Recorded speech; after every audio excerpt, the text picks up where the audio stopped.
Hey all, welcome to the first in our Lenten series. It's a nice song, but it's hard to sing. I'm calling it that because all of the scriptures we'll be looking at that come to us from the narrative lectionary, they're all familiar stories. They're stories that we most likely have heard or maybe know very well, but they have messages that are kind of hard to live out, and we might be tempted to just skip over them rather than wrestle with them. But of course, that's not who we are called to be or what we are called to do. So the first one is one that makes everybody uncomfortable. And that's the story of the young rich man who comes to Jesus and says, Jesus, I have been following the commandments. I've been doing everything I'm supposed to be doing, and still something's missing. I know I'm just not feeling it. There's something missing. And Jesus says, give all your money away to the poor and follow me. And sadly, the man, he can't do that. He can't give all his money away. And so he walks away disappointed. He walks away upset that he has still not found the answer he is seeking, when in fact Jesus actually gave him the answer. Now, of course, this story is difficult to deal with. The rest of the scripture goes on, and it has that passage we all love about how it is easier for a camel to get through the eye of a needle than it is for a rich man to get through the gates of heaven. And we can talk about how the ancients of the time might have heard that metaphor. We can talk about a gate in Jerusalem that was called the Camel's Gate. And those are interesting things to talk about. And that is the wonderful part about Scripture, is it can take us down many interesting and valid roads. But today, I want to talk about giving all our money away to the poor, because I think that is the crux of this story. Now, I don't think that Jesus wants us to give so much money away that we can't pay our mortgage, that we can't keep our kids clothed. I don't think that is the point of the story. What I do think is the point of the story is that this young man was missing something. There was something that was keeping him from living his life fully, something that was keeping him from being a full-fledged servant of God. And Jesus recognized what that was. For this young man, it was money. It was money that was a barrier between him and God. And that's why Jesus said, give it all away.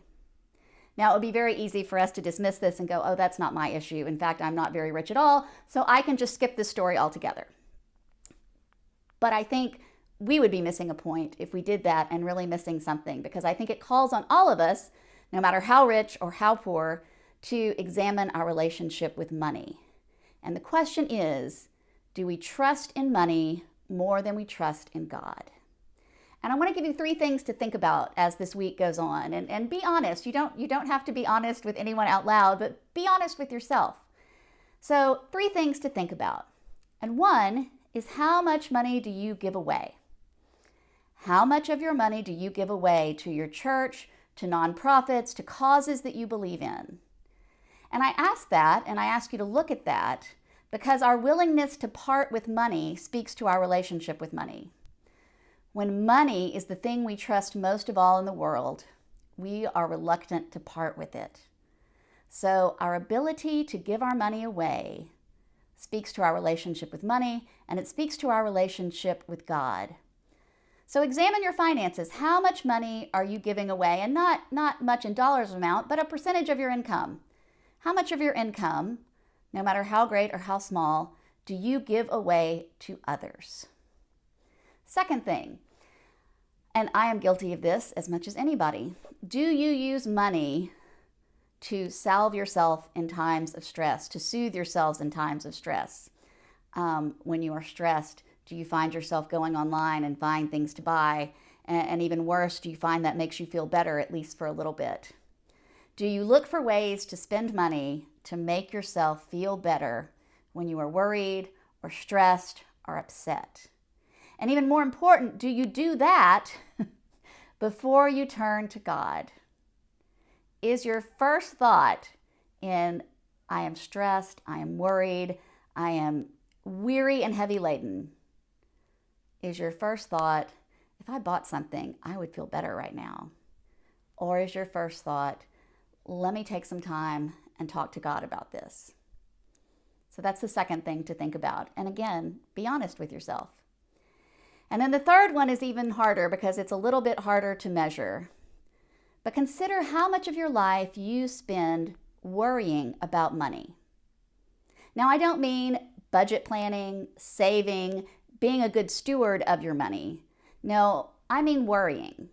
And I'm also not talking about those times when worrying is warranted, when there really isn't enough money to pay the rent, when you really don't know how you're going to get that bill paid.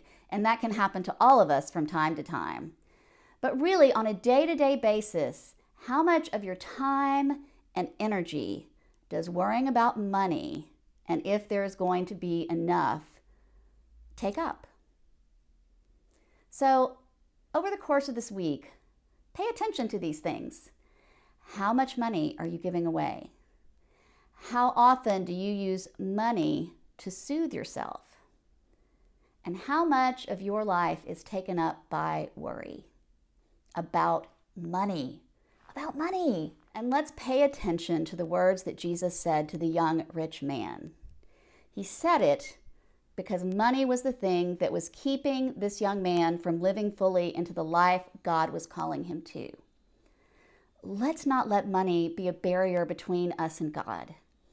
Spend some time this week considering your relationship with money. And throughout the week, there will be resources on the Doubting Believer Facebook page and in emails if you're on our email list to help you with that journey and considering your relationship with money. Wouldn't it be a tragedy indeed if money was the thing that kept us from living the life God calls us to? A blessing on your Lent journey, and look forward to being with you throughout it.